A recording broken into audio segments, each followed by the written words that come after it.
Alright, let's begin our journey. Physics lesson 5.2. Newton, had some laws. Alright, so let's take a look at this animation first. That's pretty funny. Look at how far she falls. Alright, anyways, so try to do like this. She is falling down that way, and that is due to the force of gravity. What she is trying to do is overcome that by jumping that way, and that would be her force. However, there's another force, this green arm here, that pushes her back this way, and that is enough to cancel out these two and just make her fall straight down. Not so fun for her. So that kind of sums up our last section on net force. Alright, so Newton's first law is also known as the law of inertia. And basically what that states is an object at rest will remain at rest. An object in motion will remain in motion unless a net force acts on it. So the key thing to remember is inertia is not a force. It's actually a property of matter. Down the one. Anyways, the property says that the more mass you have, the more inertia you're going to have. The less mass you have, the less inertia you have. And inertia relates to how much force is needed to get that object to move or to stop moving.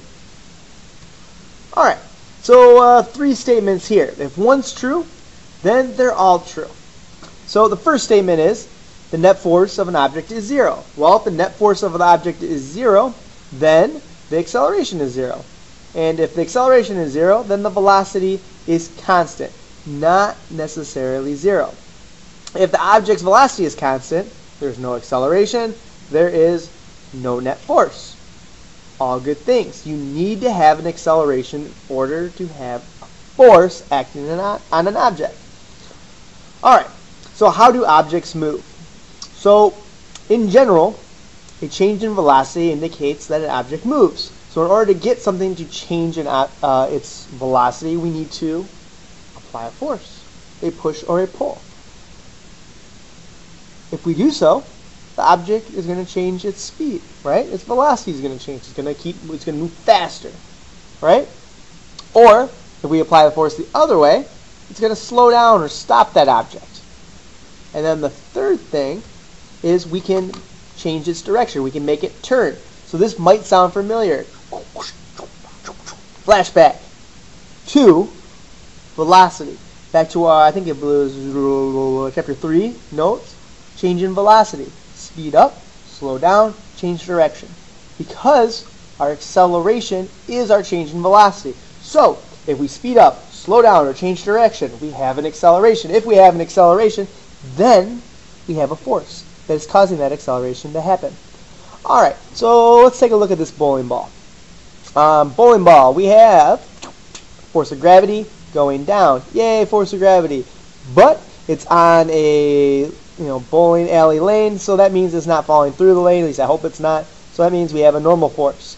And to indicate that these are the same size and magnitude, little hash marks right there, we are dealing with no friction scenario. So that means this is our free body diagram.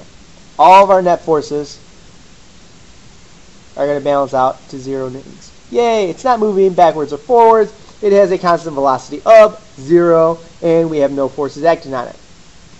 Next scenario, same situation. Force of gravity still pulling down. That gravity always pulling us down. Normal force going upwards. Excuse me.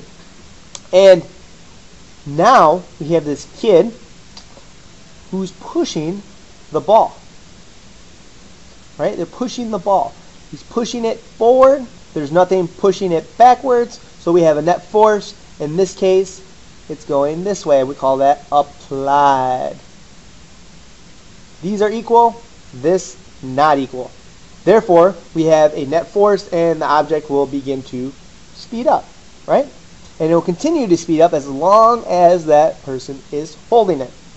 And it continues to push.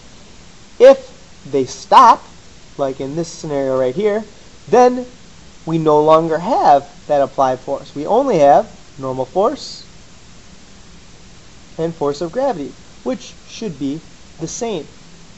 Note that it's still moving. It's just moving at a constant velocity. And this picture looks eerily similar to this picture. They're both at constant velocity, no net force. This one just happens to be 0. This one happens to be whatever we were moving it at.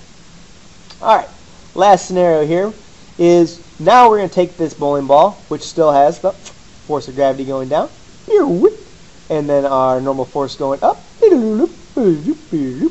and they're equal. Yay, equal. And now we're applying another force. But it's not a person. We have this object that's going to be applying it, and it's going to be going that way. It's going to stop it from moving, but it doesn't happen instantly. In fact, it takes time, which makes sense. Our acceleration should be our change in velocity over time. The more time we take, the less acceleration we're going to have. The less time we take, the more acceleration we're going to have. And that goes back to our force. So our force equals mass times acceleration. So the bigger our acceleration, the greater our force. The smaller our acceleration, the less our force. That might be important. And don't forget, this is still Newton's second law, which we're going to talk about next. All right. Yeah, that's all I have for you. So I should have stopped this forever. I don't know why I keep talking. Anyways, okay, bye.